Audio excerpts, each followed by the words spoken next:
diambil waktu itu ya, nggak masalah ya? Iya, harusnya minta izin dulu soalnya saya nggak bisa masuk ke keterangan. Oh gitu, oke. Pas sudah 3 hari ada yang makan nanya-nanya ini kotak amalnya saya sita ya. Nah saya bilang ini dari mana Pak? Bilang gitu. Kaget juga Mbak, Oke. karena yang setahu kami, pengetahuan kami dari cabang Lampung menghimpun, menyalurkan kepada yang berhak.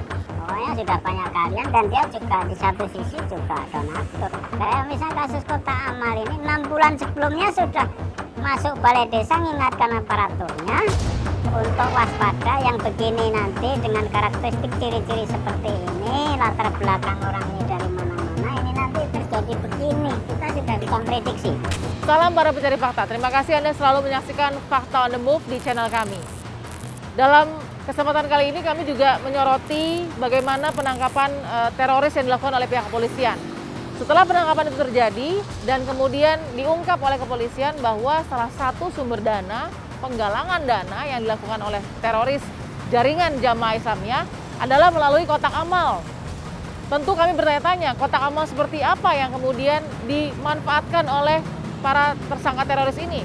Kami juga langsung menelusuri kotak-kotak amal yang berlabel dan berciri serta bertuliskan nama yayasan terkait yang sudah dirilis pihak kepolisian. Tidak sampai di Jakarta saja, kami juga melakukan penelusuran kotak amal di Bandar Lampung, Provinsi Lampung yang menjadi tempat penangkapan teroris tersebut. Seperti apa penelusurannya? Ini dia. Saya sudah ada di Jalan Menteng Wadas, Pasar Manggis, Setiabudi, Jakarta Selatan, dan kita harus tahu dulu klarifikasi tentang kotak-kotak amal yang berjumlah puluhan ribu yang dikatakan oleh pihak kepolisian digunakan atau disebar di seluruh Indonesia untuk menggalang dana aksi terorisme. Benarkah demikian? Kita lihat dulu seperti apa. Salah satunya ada di minimarket yang ada di Jalan Menteng Wadas. Ikuti saya.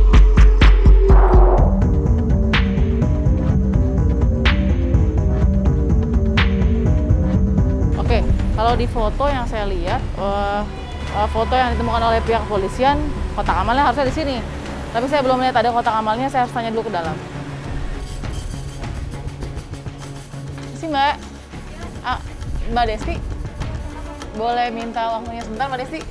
Kenapa ya, Kak? Iya, mau nanya aja sebentar boleh ya? Maaf, soalnya udah ada izin kok, Kak.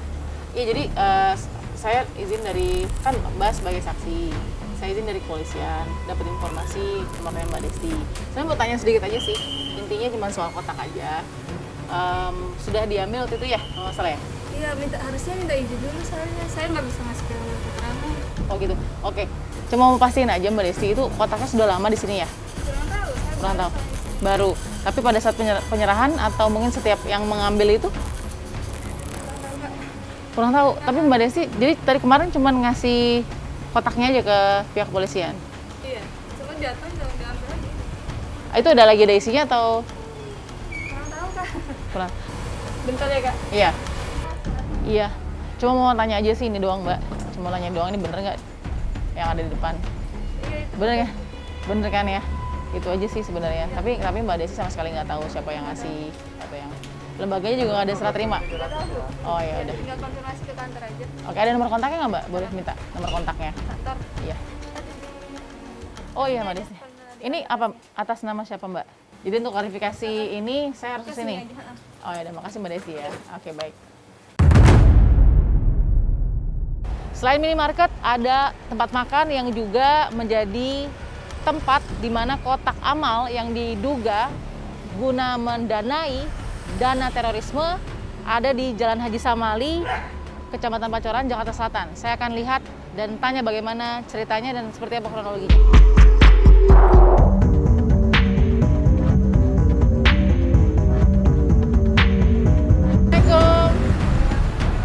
Assalamualaikum. Ibu, saya Balkis dari TV One. Mbak Anda mungkin boleh pinjam waktunya sebentar ya. Oh, kita mau duduk aja ya, nggak apa-apa. Oke. Ini saya dapat informasi, benar kemarin sempat didatangi pihak kepolisian juga ya? Ya, sebulan yang lalu deh. Oh, sebulan yang lalu. Nah, itu gimana sih Mbak? Kejadiannya memang ada kotak amal yang diletakkan di warung sini. sini? Karena kan yang naruh nitip pertama langganan saya kan. Saya klarifikasi, kayak gini nggak Bu sih fotonya Bu? Oh, kotaknya nggak seperti itu. Oh, beda? Iya, tapi paling nggak ini bukan. Kalau yang di... Nah ini ibu ya? Iya. Oh jadi ini. Iya, itu. Ini saya klarifikasi ini ibu ya, Ibu Ana ya. Tapi saya ingin klarifikasi aja, Bu, karena kan sudah sebulan yang lalu berarti ya pengambilan kotak amalnya. Nah itu tuh gimana sih Bu bisa sampai ke tangan ibu kotak amalnya? Yang nitipin kan langganan biasa beli di sini. Iya. Nggak lama dia bilang, Bu, saya mau nitip kotak amal. Saya bilang udah banyak sih kotak amal, tapi terserah sih kalau mau ditaro. Kan siapa aja mau naro, yang penting kan orang berapa nggak ditentuin kan. Oke. Maksudnya, ya.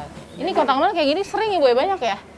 Di sini ada 3. Oh di sini tiga ini seperti ini contoh. Boleh aku ambil nggak Bu? Izin dulu. Boleh ya? Nggak apa-apa. Ini cuma contoh aja bahwa memang warung soto ibu juga memberikan ruang lah untuk para yatim dan duafa juga untuk kemudian mereka bisa paling tidak menaruh kotak amalnya gitu Bu ya.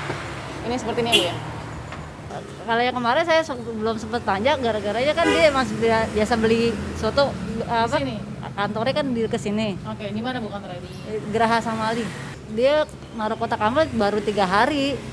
Pas sudah 3 hari ada yang makan nanya-nanya, ini kotak amalnya saya sita ya. Nah saya bilang, dia dari mana Pak? Bilang gitu. Nah, saya dari Barreskrim gitu. Dari Barreskrim. Terserah Pak. Pas dibuka kotak amalnya kalau enggak isinya baru 25.000 lah. Nah yang naruh ini Bu, tetangga udah tahu bahwa isinya diambil? Oh belum, dia nggak pernah, semenjak itu udah nggak ada. Waktu 3 hari sebulan yang lalu menerima kotak itu, ciri-ciri yang memberikan seperti apa sih Bu? Orangnya seperti apa? Orangnya sih biasa aja, nggak. Laki-laki? Ada bilang jenggotan enggak, biasa aja. Laki-laki perempuan? Laki-laki. Laki-laki. Seperti apa Bu?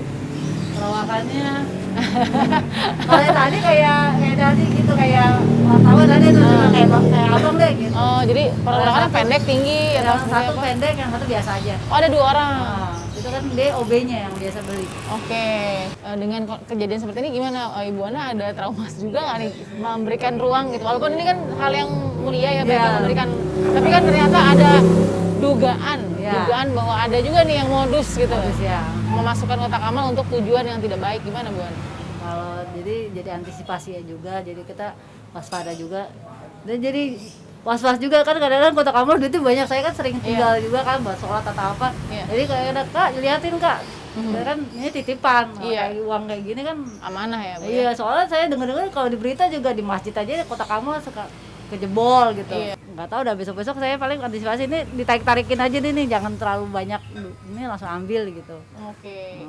Dari pihak kepolisian, apa lagi yang dibutuhkan dari Ibu terakhir kemarin? Cuman diambil Disita aja, aja? disita aja. Udah? Nggak ngomong apa-apaan. Oke. Makasih Ibu Ana ya. Oke, kita sudah dengarkan dari Ibu Ana tadi soal kotak amal yang sudah disita. Sebenarnya kejadian sudah 1 bulan lalu ya Bu ya? Iya, udah lama sih. Nah tapi masih dicari siapa sebenarnya yang memberikan kotak amal ini. Ibu tadi sudah klaim bahwa yang memberikan kotak amal adalah orang yang sudah langganan terlebih dahulu selama 3 bulan kurang lebihnya. Jadi beli soto Ibu ya. Makasih ya Bu. Kita temukan fakta berikutnya. Tidak cukup ternyata hanya penelusuran mencari kotak-kotak amal saja. Memang kami menemukan perbedaan perlakuan, baik dari jumlah ataupun data begitu ya, dan juga penyitaan. Di Jakarta kami lihat kotaknya hanya berkisar puluhan saja, namun semuanya disita oleh pihak berwenang. Berbeda dengan di Bandar Lampung, kami melihat banyak sekali kotak-kotak amal yang serupa dengan di Jakarta, namun tidak ada penyitaan. Ini pun membuat kami bertanya, jadi siapa yang kemudian memberikan penyaluran dan penyebaran kotak amal ini? Kami pun mencoba mencari dan menelusuri lembaga yang disebut-sebut memiliki kotak amal tersebut. Dan ini jawabannya.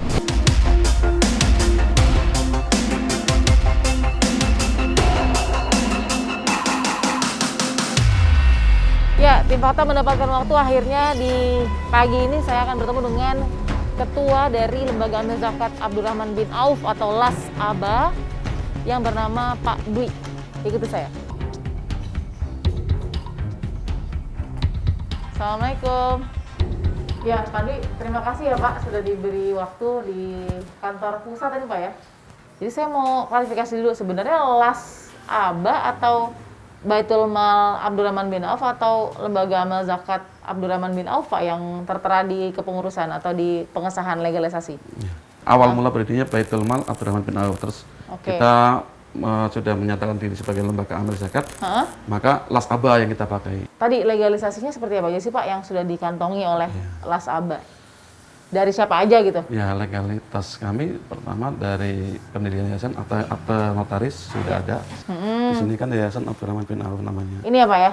Ya, Dari 2004 sudah ya Pak? ya berdiri 2004. Ada SK Kemenkumham Tahun 2005. setahun kemudian terus. Nah oke, saya tanya dulu, terkejut nggak Pak ketika nama Las Aba tuh ya diduga gitu kotak-kotak amalnya menjadi penggalangan dana terorisme tuh gimana tuh Pak perasaan tuh pada saat itu?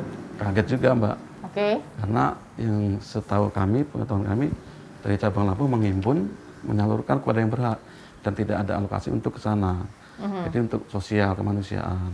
Nah, kalau untuk penjelasan Bapak sebagai ketua sekarang, kotak amal ini ada berapa banyak sih yang dimiliki di Lampung atau mungkin yang disebar juga ke Jakarta?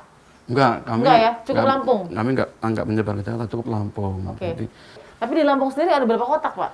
kalau secara persisnya nggak ada 3.000 Pak, apalagi 4.000. Karena sejak pandemi ini juga yang kami data kemarin 2.700-an.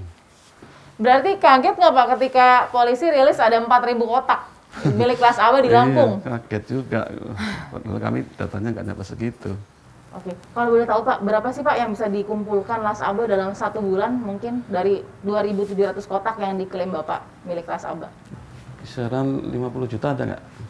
Iya, 50 50 juta 1 bulan? Iya, fluktuatif naik turunnya, kurang lebih.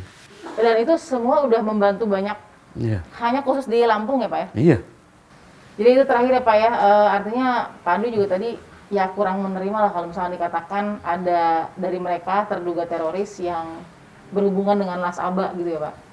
Itu terlalu jauh untuk di, kan yang naik di media seperti itu sejauh ini, gimana Pak? Ya mungkin seperti itu dikait-kaitkan gitu. Jadi merasa... Yang namanya mereka istilahnya menggali informasi, pasti ya mengaitkan lah. Baik, terima kasih Pak Dwi. Salam ya Pak, salam sehat ya Pak. Oke, kita temukan lagi fakta berikutnya. Setelah mendengar jawaban dari lembaga atau yayasan yang disebut-sebut oleh pihak kepolisian, kami juga ingin tahu lebih dalam lagi. Seperti apa sebenarnya afiliasi atau kaitan antara lembaga-lembaga ini yang kemudian merasa dirugikan namanya karena diafiliasikan kepada puluhan tersangka teroris yang dikatakan menggalang dana melalui nama lembaga tersebut. Kami pun mendapat sumber terpercaya, salah seorang informan yang kemudian membeberkan siapa kemudian yayasan ini dan siapa kemudian pelaku-pelaku atau tersangka teroris yang sudah ditangkap oleh pihak Densus 88 Mabes Polri. Dan inilah pernyataan dan informasinya. Saya sudah bersama dengan Bang JJ, tentu bukan nama sebenarnya dan saya juga harus tutupi identitas dari Bang JJ beserta dengan suara karena Bang JJ punya informasi penting yang bisa dibeberkan fakta-faktanya kepada kami tentang bagaimana jaringan teroris di Lampung pada umumnya dan tadi ya modus kotak amal yang memang benar digunakan untuk menggalang dana aksi terorisme. Tapi saya harus tanya dulu ke Bang JJ. Bang JJ, terhadap ke-23 tersangka yang Bang JJ kenal secara personal siapa tuh Bang? Misalnya kayak IH, kayak RK, bahkan aktivis kota amalnya kita juga akrab. Kalau IY? IY ini orang lama, justru masuk JI itu sudah bertahun-tahun dan dia juga aktivis yang dalam hal ini bahkan sempat ya jadi anak didiknya Ustaz. Latihan perang sudah. Pokoknya sudah banyak kalian dan dia juga di satu sisi juga donatur. Kayak misalnya kasus kota amal ini 6 bulan sebelumnya sudah masuk balai desa mengingatkan aparaturnya untuk waspada yang begini nanti dengan karakteristik ciri-ciri seperti ini, latar belakang orang ini dari mana-mana, ini nanti terjadi begini. Kita sudah bisa prediksi. Jadi tadi Abang bilang kenal RK dan IY yang kalau secara personal ya. Mereka nggak ada menunjukkan tanda-tanda bahwa mereka nih sudah kebaca nih sebenarnya. Ya tanda-tanda itu ada sih. Misalnya sikap mereka di masyarakat. Tapi hal-hal itu masyarakat itu melihatnya itu satu hal yang baik. Contoh misalnya IH. Itu aktivis masjid juga dagang, konveksi membina anak buahnya sampai 100 penjahit segala macam. Di masjid sudah korban segala macam. Tapi dia pada saatnya ngadarkan sendiri khusus kelompoknya. Ini kan tanda-tanda. Kenapa? Pertanyaan itu seharusnya terjawab oleh masyarakat. kita kan tahu ada satu yayasan yang di quote atau dikutip polisi ini sebagai lembaganya. Tahu atau paham tentang lembaga Las Aba ini, Bang JJ? Saya ngobrol sama personelnya, pernah di rumahnya, bahkan ingatkan aparaturnya. Itu sudah hampir setahun yang lalu.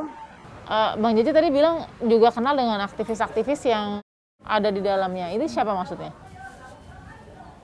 Ya kayak si L itu saya paham, kayak si IH saya paham, kayak RK itu latar belakangnya paham. Bahkan tetangga dia yang belum lama ini istrinya tertangkap di Semarang, suaminya sekitar yang Bina juga.